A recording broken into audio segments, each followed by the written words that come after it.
I'm Tom. I'm one of the pastors. I serve on staff here. We've been in a series called In the Open. It's a series on relationships, and this is week 3 of our 3-week series. And as we were looking at this particular one, I started thinking back to 35 years ago. And so, it dates me a little bit, but 35 years ago, I was single.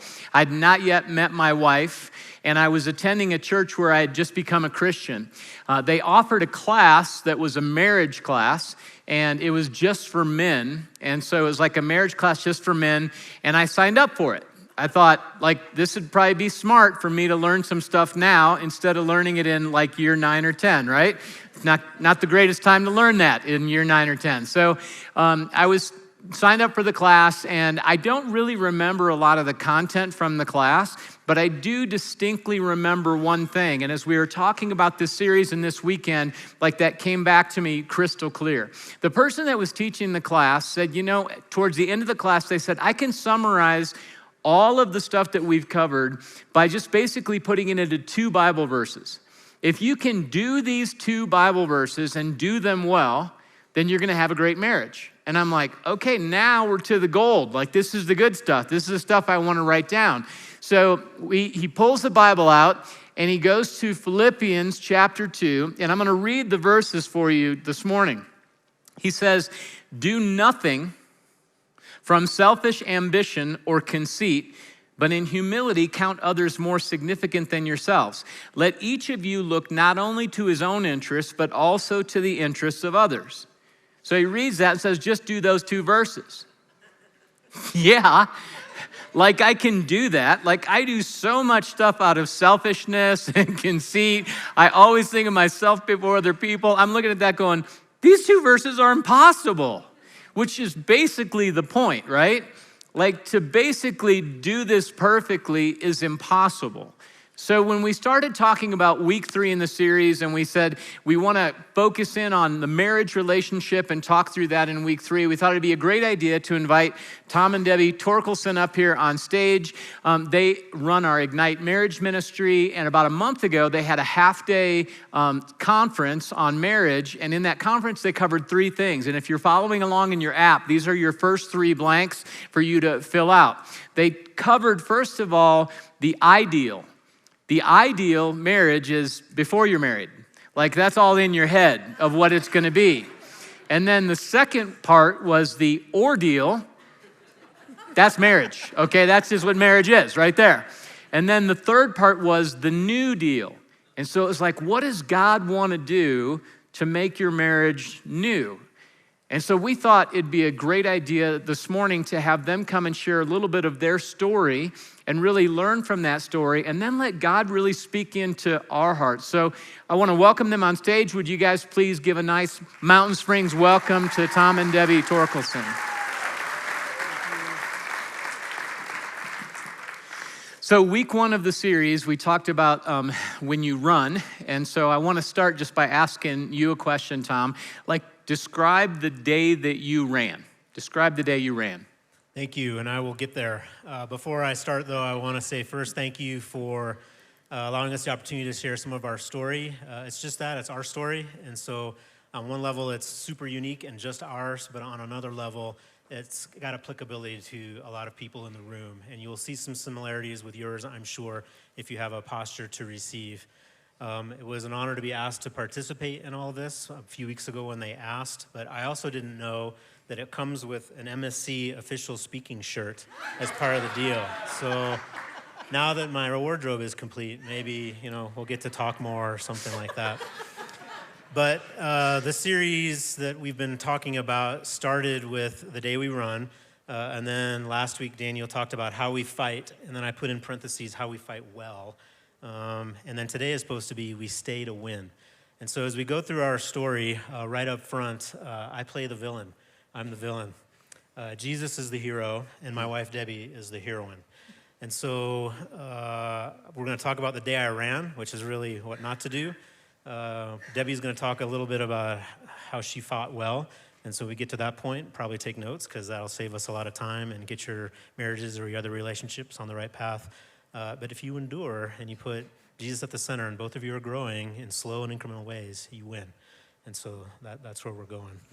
So to describe the day I ran, I have to give you some backstory of where I came from. And so I grew up Christian. I prayed the sinner's prayer at a summer camp in Italy. I was a military kid right before I was 11 years old. And I remember feeling like I had joined a club. I had made a good, logical choice, but I had no real concept of what claiming Jesus really meant at the time. There's a verse in Romans 6:1 that says something like, now that you're saved, are you going to sin all the more so that grace can abound? I didn't know that verse at the time, but when I learned of it, I'm like, oh, that was me. All I have to do is pray for forgiveness. I can do whatever I want. This is a sweet deal, and I get to live forever. Awesome. But I was a boy. I was a kid. I was raised by a devout Lutheran woman. My mom, she made sure I got to church and got at least a knowledge foundation through confirmation. I memorized the Nicene Creed on the wall out there. But I found out later I had an unbelieving stepfather who raised me. And as I connect the dots of where I started and the journey that was about to transpire, he kind of glamorized and encouraged a lot of the behavior that proved to be destructive in the long run. And so I was introduced to pornography from his dad, my grandpop, just having Playboys in his bathroom of all places. So as a young teen, I discovered those. I grew up in Virginia Beach, which is kind of a party town, and my parents condoned me drinking underage as long as I was responsible. So I started, high school life, young man life, still going to church, but consuming porn and drinking as part of my lifestyle and really my identity. I brought that to the Air Force Academy where I met Debbie. I'm class of 92, True Blue 92, if there's any Academy people here, and she's proud to be 93. And even though it's a hard place to date, it's a hard place to misbehave, I did my best and found a way and continued that kind of lifestyle into our early relationship. We got married probably before I was ready. To stay together in the Air Force at the time, you had to be married. And so a wiser person would have been, you know what, I want to stay with you, but I'm not sure I'm ready for commitment. Now I'm like, let's just get married, because I didn't want really anyone else to have her. I wanted to selfishly have her for myself. The opposite of Tom's verse, I was the most selfish person on the planet at the time. But when we first met, I didn't feel like she was for me because she radiated something different than what I valued. And I used to describe the Academy as a sea of blue misery. And no offense to those of you that are there, but that's the way I was when I was young. And she was different, this radiant smile that cut through all of that. And I'm like, I can't be with a girl like her. I know how I'm living. I know that I'm full of junk and dirt and things I'm ashamed of. There's no way I can and should end up with someone like her. But she saw something in me, and I don't want to take words out of her story that will come later. But we got married. I brought that non-committed posture into our marriage. I was unfaithful to her routinely and all the time as a young man and as a young officer. Continued to stay in porn, continued to drink. But it all comes to a head when my mom gets sick with cancer in 95, and she passes away in 97. We got married in 93. Only 2 years into our marriage, this kind of crisis hits. She fights and survives for 2 years, but passes away in 97. And as I look back, she was really my rock, not Jesus. She was the one that I called with good news and bad news. And when she was taken away, I was really rudderless. And I had a choice right then. I could have leaned into Jesus and remembered what she was about. I watched her witness to people she wouldn't otherwise meet as she was in hospitals and on chemo. She showed me how to die with dignity, but despite all of that, she died. And I blamed God. I rejected prayer, I rejected him, and I dove into alcohol and porn instead of him. And so that starts about a 6.5-year journey of dysfunction and things that I would love to take back.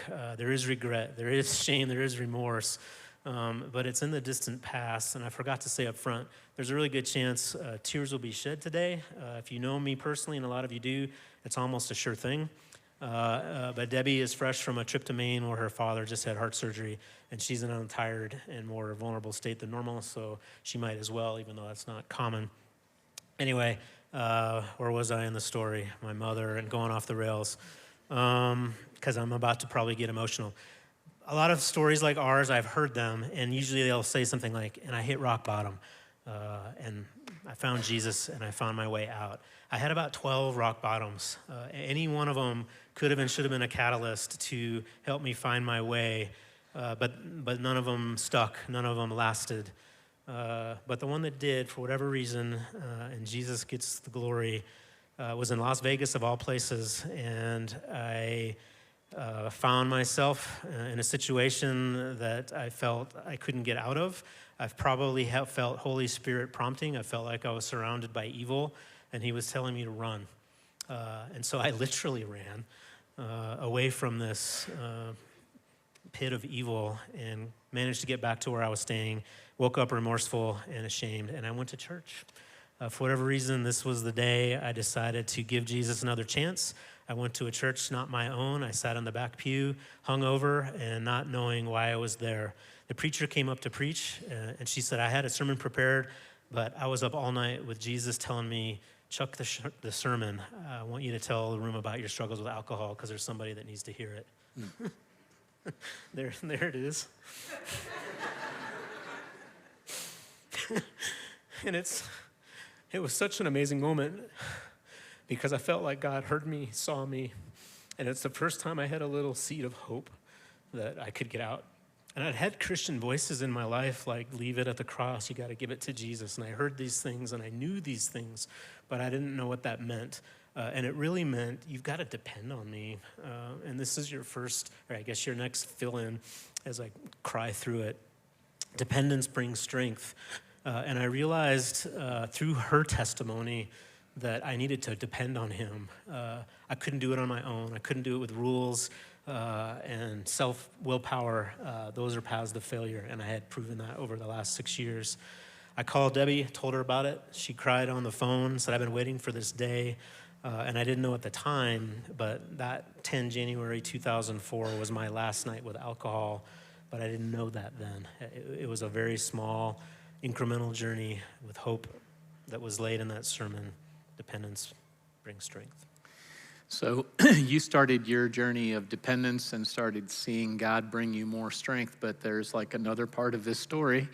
How does the dependence bring strength affect your part of the story, Debbie? Yeah, so during these early years of marriage and the challenges that Tom expressed that we were experiencing, that was the time that God drew me closer to him.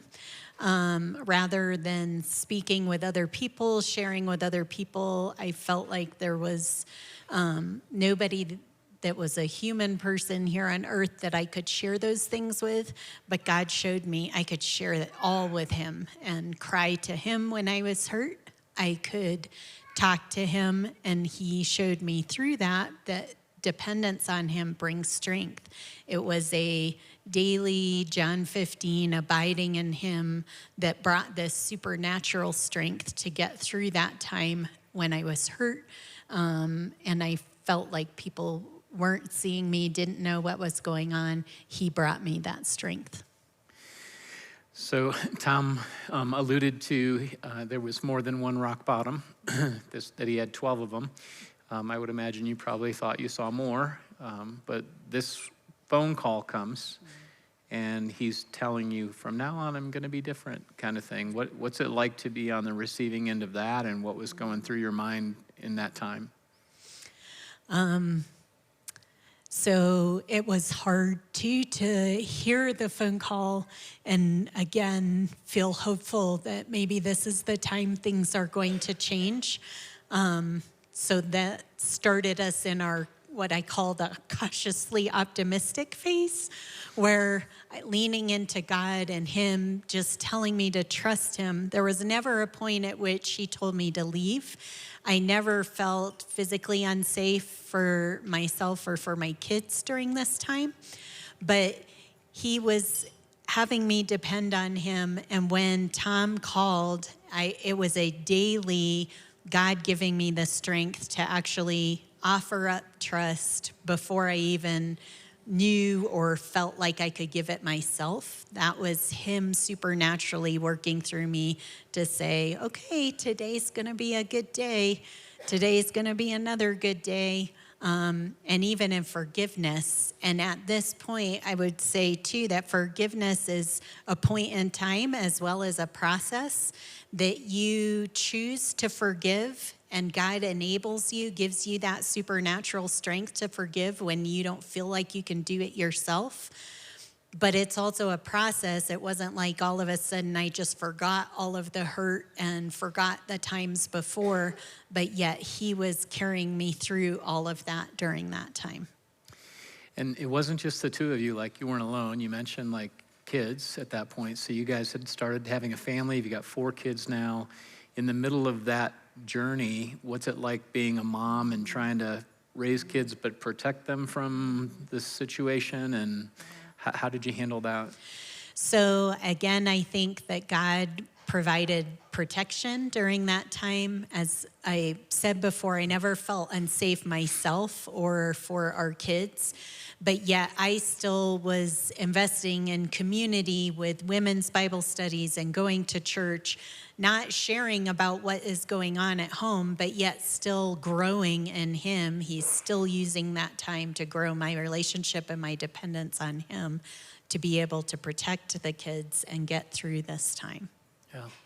So you look back at that day, Tom, and you say that was the day, like, you knew that God was speaking to you and that he saw you and that there was hope. But the thing that I like about your story is that all of us have heard stories where somebody says, so I walked forward, gave my life to Jesus, and I was doing heroin, and then the next day I had no desire for it. And like, there was this immediate change overnight. And I think so many of us hear a story like that and we go, I can't relate. Like, that's not my story. My story is more of a journey.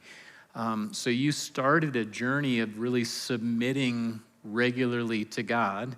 And as you were doing that, you were finding more freedom from some of these things. Like, describe that to us. I will. This starts point 2 in the fill-ins. Submission brings freedom. But before I do that, I want to highlight 2 Peter 1, 1 and 2. Is that right? 2 Peter 3, 1 and 2. Thank you, baby. People always look at the pastor like I got it memorized. I know. Like, you're like, is that right? I'm like, yes. I don't know. Yeah, it's been a rough morning because every time we tell this story, it's a bit emotional. And so here we are again. But this verse Debbie shared with me later as something that she leaned into during her part that I think is worth sharing. And it's a little controversial because it starts with wives, submit to your husband, and we won't go down that path. But the next part of the verse says basically, through your pure and respectful conduct, your wayward husbands will be won without a word. And that's kind of how she went through our ordeal. She was never in my face saying, you've got a problem, you've got to change, I hate you, you're a horrible husband. None of that. She was pure and respectful in her conduct. And she won me without a word. And if you have an addictive relationship, that's something to read and ponder. I'm not saying that she condoned my behavior. I'm not saying that I was worthy of her respect. Far from it. But she modeled Christ and followed that dutifully to our victory. So, but back to the question, submission brings freedom. Absolutely incremental, absolutely very small baby steps. And for my story, the alcohol was easier to kick than the porn. Alcohol is visible. It changes your behavior. You can smell it. I think that was a motivator to help me get over it better. But I have told people, if I learn there's a meteor coming to wipe out the earth tomorrow, I might have a beer on that last hour of life. It helps me think that it may not be dead forever and all time, but man, I haven't had it for a very long time, and I'm better for it. But porn is private. Porn is in the dark. It's alone. It's more insidious. And after, coming out with a lot of other things, it's hard to drop everything out all at once. And so I think it's normal, but in a human way, to reveal things incrementally. But even spiritually, if you can incrementally submit a little more, it sounds counterintuitive. If I submit, I'm yoking myself, I'm shackling myself, I'm burdened by this Christian living. The opposite is true. The more I submit, the more freedom comes. And it took me in my Lutheran upbringing a long time to give him all of my heart. I would give him a lot of my heart, but porn in particular was the private room that was just for me, that I was reluctant to share, reluctant to give up. And so submission brings freedom. Here are some incremental examples. I remember being in the pews in my Lutheran church thinking, I want open my hands when I worship. No one else opens their hands. And for years, I would think of it and want to do it, and instead cling to the pew or hold my hymnal. And some magical day, I open my hand. I'm like, oh, this feels different. I remember on a men's retreat, the first time my hand went over my head. I'm like, people are totally going to see this. It's freeing. I remember in worship hearing from the Lord, why don't you get baptized? I was baptized as an infant, and I felt it would denigrate the Lutheran faith and the good intentions of my mother if I soiled my infant baptism with another one. For years, I resisted it. He goes, why do you resist me? And I'm like, I don't know. I'm going to submit. And so I got baptized in my 40s in 2014. And these are long, this is a decade of what is really just sanctification. And so if you're in that space where you feel like my list of transgressions is too dark, too black, too dirty, there was a season where I knew I was saved. I knew I was forgiven, but I still felt unclean. I wasn't righteous. Jesus has forgiven our sins, past, present, and future. And I admit there's still a day every now and then where I'm like, oh, but I've done all this junk. And I'm like, I bounce right back. I am redeemed. I'm forgiven. I don't need to carry that around. So if that's you, here I'm that guy. Give it to Jesus. Leave it at the cross. You are forgiven. You are righteous and clean. It is gone. Your sins are cast as far as the east is from the west. And you just said, Tom, like it was a decade. And so like we're up here for a few minutes and you're talking about decades. You guys got married in 93. This has been a journey. It's like, how long has the journey been? So we did get married in 93. Tom alluded to 2004 was the time that he had gone to the service when God really spoke to him through the guest chaplain at that base chapel. And then 2014 is really when he started sharing his part of the story. So all during that is kind of our healing, coming out of what really wasn't a great marriage to start with. And that was the time of fighting well. Daniel last week alluded to the ways that you fight well are in prayer with the Lord, through diligence, through obedience, through perseverance. And that's a long time coming out of that. But it really wasn't until here that we started sharing our story together. And that would bring us to the last fill in the blank that we've got for you, that is light is life. And being able to share our story with you all here and with many others to bring all of the parts of our story that aren't so glamorous, that really the enemy can use to keep in the dark and keep you feeling shame. But God wants to bring light into that and redeem it. And when you do that and you fully understand his love for you, then you can extend that love to your spouse, to your kids, to your extended family, to your neighbors, people you work with. It's when you fully understand how much he loves you, how much he's forgiven you, that you can extend that to others in the light-bringing life. And also, you don't find a good marriage, you don't find a good friendship, you don't find a good community group, you build it, and you do that with Jesus as the architect. He's the one that makes that, enables that to happen. That's good. Yeah, I would say big segments of the journey. Daniel last Sunday talked about Lance Witt's book, Your One Life, and he said, we don't get a do-over. And I think he meant that in the sense that we have finite minutes on this earth and we need to use them for God's glory. I totally agree with that. But when I first heard that we don't get a do-over, I felt like we kind of did in our marriage. I felt like we did get a do-over. I can't change the past, but I can redeem the future with Jesus' partnership, with Jesus' help, his power in my life. That's a choice. And like Debbie said, not till we got to Mountain Springs about 5 years ago did we feel like we should be public with our story. We raised our hands for the beginning of the Ignite Marriage Ministry, and I saw at least Eve Johnson over there before we started.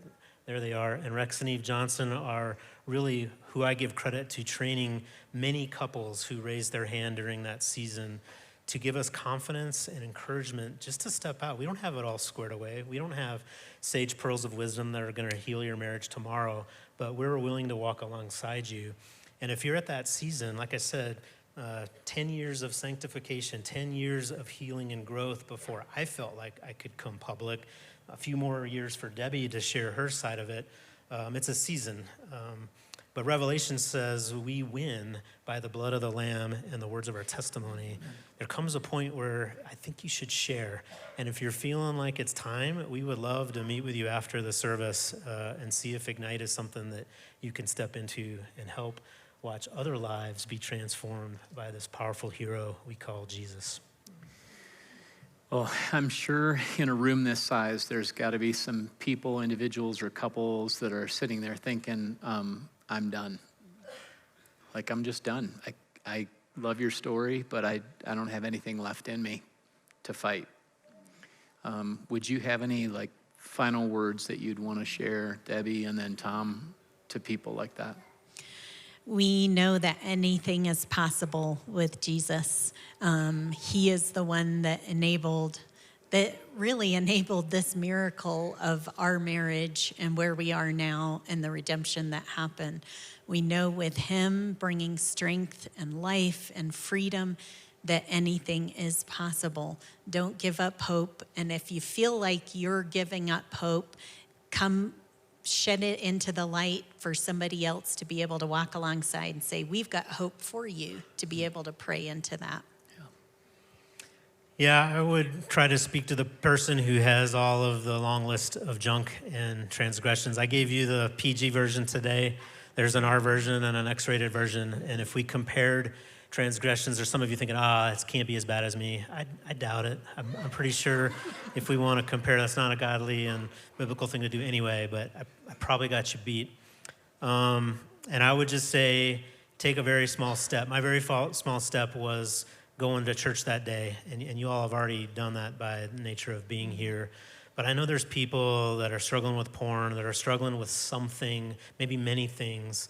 And John 8:12 comes to mind where Jesus is talking, and he says, I am the light of the world. Whoever follows me will not walk in darkness, but will have the light of life. That's real life. And the world would tell you nightlife is life. That's not life. And you might tell yourself for too long. But if you make a move towards him, as small as opening your hand in worship, as small as believing that his promises are for you, they are. He promises a life abundant. He promises a life of freedom. We choose to wear the chains.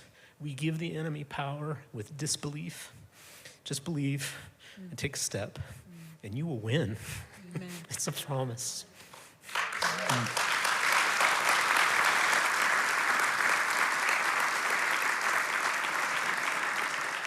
I told you in another service not to cry up here, because when you cry, I cry, and then Debbie's the only one that's holding us together. So I want to speak to a couple groups here today. Like, if you're sitting there today and you have gone through a divorce and you're hearing this message of like, stick it out, stay in there and everything, and you didn't, there could be a message that you might be hearing right now that's a message of shame. And I just want to be very, very clear that message is not from God. Amen. It's not from Tom and Debbie. It's not from Mountain Springs Church, but there is an enemy that would like to shame you and condemn you and is going to try to do that. So if you're hearing that, I just want you to know it's not from the Lord, okay? There is no condemnation for those who are in Christ Jesus.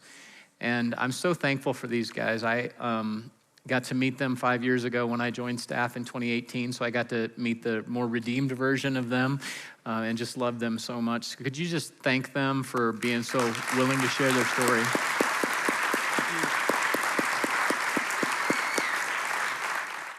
Thank you guys so much for joining us today and jumping into this series with us. Next week, we're going to be starting the Gospel of John, and we're going to be camping out here until the end of August. So I just want to encourage you to read ahead and really dig into what the Lord is saying through this next series. We love you guys. We hope you have a fantastic week, and we'll see you next time.